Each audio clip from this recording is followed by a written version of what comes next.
L'ASE en France, un trafic d'enfants, des enlèvements prémédités et une manne financière. Lydia Tracandi, bonjour à tous. Que cela soit bien clair, nous ne sommes pas contre le placement d'enfants maltraités. Par contre, nous sommes contre les placements pour maintenir le 100% du taux d'occupation et les moyens utilisés pour maintenir ce taux. Les visages des enfants en arrière-plan sont les enfants dont nous parlons.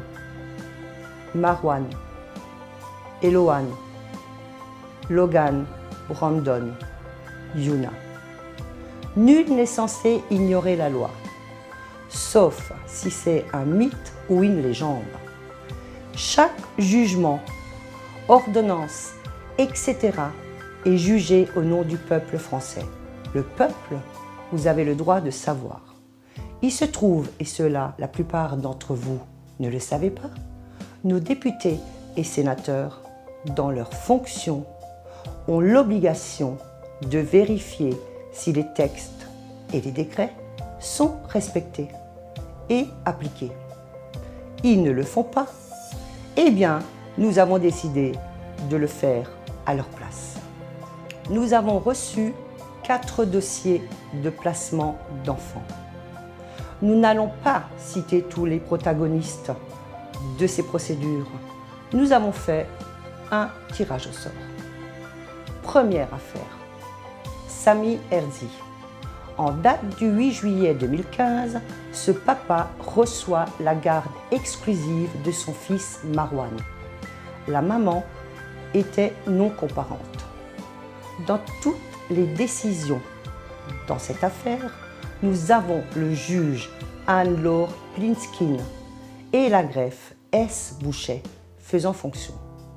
Ce jugement n'a jamais été fait dans le respect de la procédure gérée par des lois et des décrets. Si nos députés sénateurs vérifiaient, nous ne serions pas là. Nous allons vous donner l'explication d'une procédure. Toute décision de justice, quelle qu'elle soit, peu importe si c'est jugement, si c'est ordonnance, doit vous être remis l'original de ce document. C'est-à-dire, vous devez recevoir cette décision de justice tampon bleu de l'instance juridique qui rend la décision de justice. Et donc, ensuite, vous avez la greffe qui signe en bleu. Si elle signe avec une griffe de chat, elle doit mettre son nom et son prénom. Il en sera de même pour la juge. Si elle signe avec une griffe de chat, elle met son nom et son prénom. Cette décision doit impérativement être donnée à un huissier de justice qui vous le signifie à la maison. Le huissier de justice non seulement vous remet la décision de justice, mais en même temps un document où il indique ce qu'il vous remet. Et lui aussi, dans ce document, il doit tout indiquer et indiquer les voies de recours. Et lui aussi doit mettre le tampon bleu de ce qu'il est, huissier de justice, et sa signature. S'il signe avec une griffe de chat, pas de souci, il met son nom et son prénom. Donc ce jugement qu'a reçu M. Sami Herzi n'a pas été signifié par huissier de justice. Cela pourrait être une preuve d'un acte prémédité de ce qui va suivre. L'auxiliaire de justice Mohamed Hanegay, qui représentait Sami Herzi, n'a pas cru bon de relever le non-respect de toutes ces procédures. 7 jugements plus tard, RG 19 flashback 00297, Cour d'appel de Grenoble, du 17 mars 2020. Encore dans le non-respect de la procédure. L'auxiliaire de justice Charlotte Nievard de Valence a en charge de représenter Marwan, ne relève aucune irrégularité. L'auxiliaire de justice Charlotte Neuvillard de Valence, non-assistance à enfants en danger. Complicité d'enlèvement, de rapt et de séquestration de Marwan et de sa disparition, avec préméditation, avec la complicité de l'aide sociale de l'enfance, la DS 26 de Valence, etc. Composition de la cour. Écoutez bien. Madame Séverine Richard, conseiller, délégué à la protection de l'enfance. Monsieur Hervé Leclerc, conseiller, conseiller de quoi? Monsieur Nicolas Jossu, conseiller de quoi? Enfin, un professionnel, la greffe, à vous les greffes. Madame Céline Durafour. L'avenir de Marouane a été mis entre les mains de conseillers et d'une greffe. Pas de juge. Vous êtes complices. Tout ce qui va suivre. Dans toutes les décisions, pas un élément de maltraitance et de preuve sur Marouane commis par son père. Quelques semaines plus tard, Marouane subit un rapt, un enlèvement et est séquestré et a disparu dans le Nord. Tout cela est orchestré par le tribunal pour enfants de Valence. Marouane est actuellement placé et est sur la liste des disparus. Son papa n'a aucune nouvelle de son fils depuis juin 2020. Cette disparition est inquiétante. La Cour d'appel de Douai a le dossier. 03 27 93 27 00. Naf Christophe sait où est Marouane. Son email naf.christophe@pas-de-calais et son adresse est Boulogne-sur-Mer. Numéro de téléphone 03 21 99 15 40. Le président du département responsable des passements n'est autre que Jean-Claude Leroy, président du Pas-de-Calais, nommé pour la Légion d'honneur, s'il vous plaît. Ancien sénateur, qui ne peut en aucun cas ignorer, lui, sa seule préoccupation, encaisser son salaire et être dans les soirées mondaines. Deuxième dossier, c'est celui de Sylva Modera Jessica. Ça concerne son fils Eloan. Jessica partage la garde de son fils avec le papa. Elle observe des traces sur le corps de son fils après avoir récupéré de chez son père. Elle décide immédiatement de déposer plainte auprès de la gendarmerie de Guebwiller. Les gendarmes en charge des plaintes sont, et c'est pour la bonne cause, les gendarmes Nicolas Gonzalvo, gendarme Thiébaut Burger, gendarme Valentin Ditch, gendarme Eichmann. Les dépôts de plainte, la procédure pas respectée. Article 15 du Code de procédure pénale. Ceci est un signe avant-coureur du futur placement de Eloan ou alors auprès de son père. Tribunal de Montbéliard. 3 jugements judiciaires sont rendus dans le non-respect de la procédure. Monsieur Gabin Miglior, auxiliaire de justice, représentant Jessica, juge Sandrine Gosset, greffe Coralie Hans. Ensuite, cour d'appel de Besançon. Et voilà la finalité maintenant. La juge Marine Pernoud demande une expertise psychiatrique.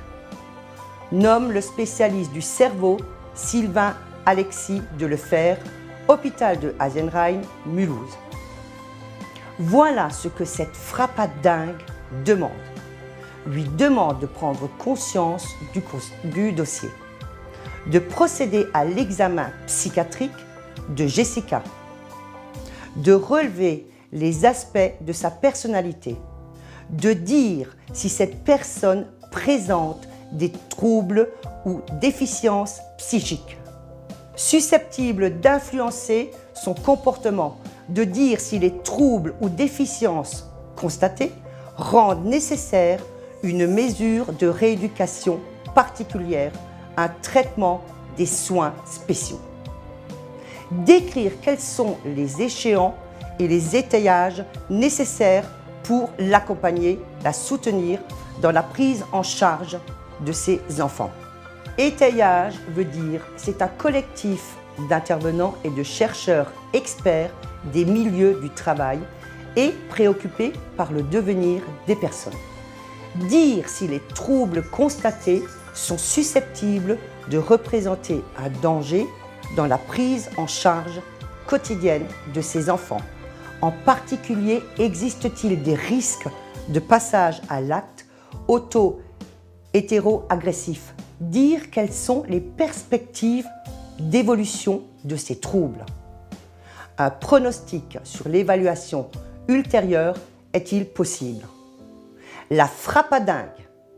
Imaginez que le spécialiste du cerveau, Sylvain Alexis, en a marre de ce trafic d'enfants et observe que Jessica est saine d'esprit.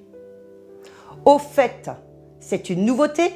La frappadingue, le tambour rouge sur le jugement, cela indiquerait-il votre grade dans la loge? Cour d'appel de Besançon, 03 81 65 13 00. Donc cette juge qui demande cela, juge Martine Pernoud, n'est qu'un auxiliaire de justice, mais signe juge des enfants. Usurpation de fonction, madame. Code pénal, c'est cher. Elle est un auditeur de justice, elle est nommée, donnée aux élèves de l'École nationale de la magistrature pendant le temps de leur scolarité. Leur statut relève à la fois du statut de la magistrature, de celui des fonctionnaires. Vous n'êtes même pas juge. Elle est stagiaire et du statut général de la fonction publique en matière civile. De celui de fonctionnaire, stagiaire et du statut général de la fonction publique. En matière civile, ils sont amenés à siéger en surnombre et à participer avec voix consultative au délibéré. Vous avez donc compris que cette femme n'est même pas juge. Troisième dossier, affaire Oley-Aurélia, les deux enfants, Logan et Brandon. Le premier jugement est fait par Claire Jouan, juge depuis 4 ans. Le motif de ce placement, Logan est atteint d'une polyarthrite juvénile. La maman consciente traite son enfant avec une autre médecine alternative et cela marche fort bien. Le déclencheur de cette situation, le docteur Payet-Pascal, pédiatre, rhumatologue, sa spécialité traitée avec que des médicaments. Nous allons vérifier si vous n'avez pas des conflits d'intérêts.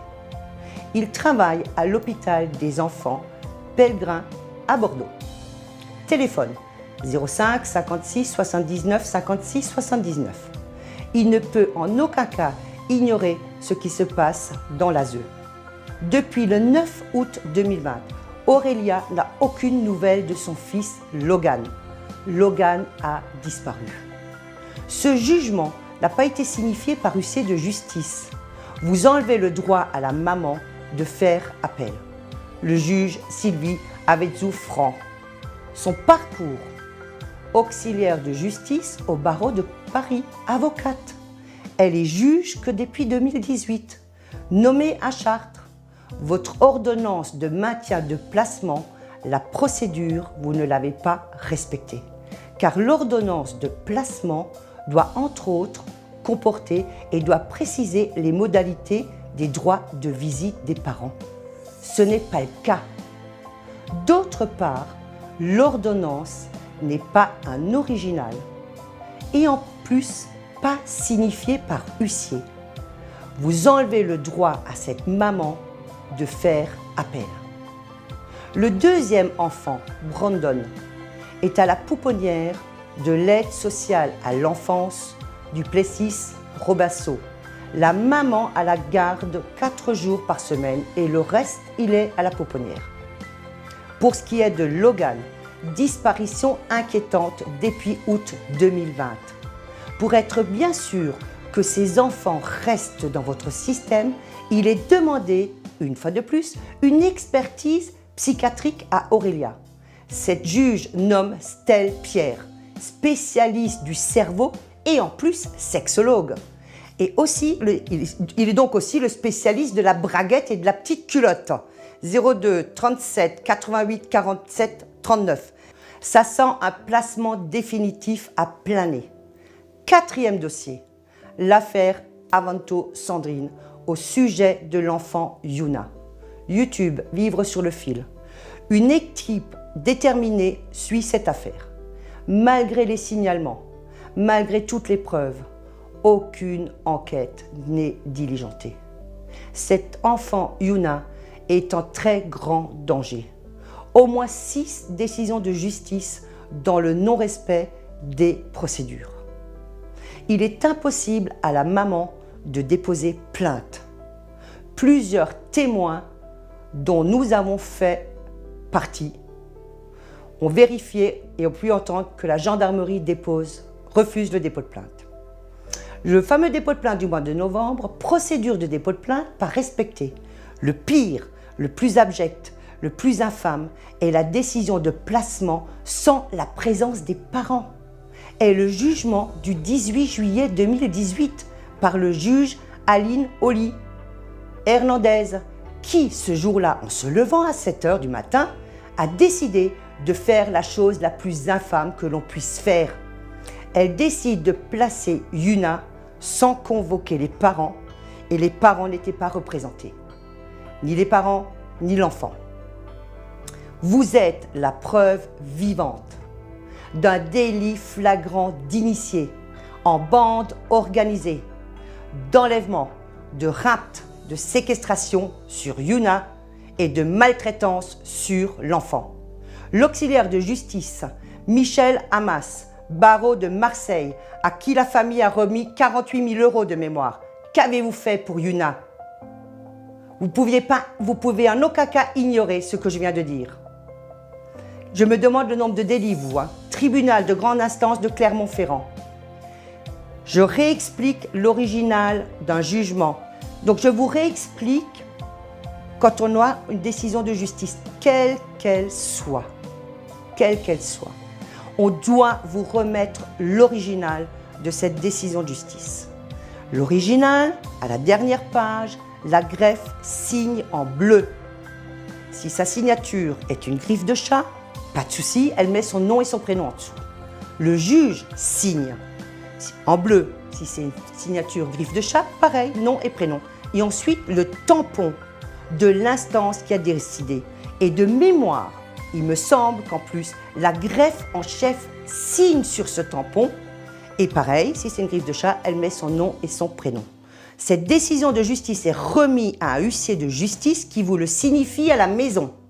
Il vous emmène donc la décision de justice, l'original, vous remet un document comme quoi il vous l'a bien remis. D'ailleurs, vous devez signer un document comme quoi vous l'avez bien reçu. Et le document qu'il vous remet, il vous indique les voies de recours.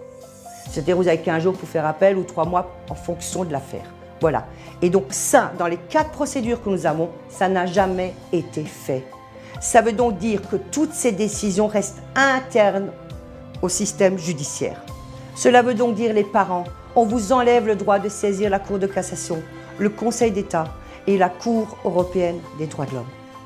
Tous les enfants enlevés sauvagement à leurs parents sont privés de leurs droits. Et vous, les députés et les sénateurs, vous ne pouvez en aucun cas l'ignorer. Un enfant placé à l'ASE est une manne pour ces gens. 7 500 € par mois, 90 000 € par an. Un enfant handicapé à qui on remet juste un neuroleptique, c'est 22 500 € par mois, 270 000 € par an. Ceux de 7 500 € par mois passeront vite à 22 500 € par mois. Il suffit de leur donner un traitement neuroleptique pour cela. Il semblerait que Yuna soit sous tertian. Elle rapporte donc 22 500 €. Et en plus, elle est maltraitée.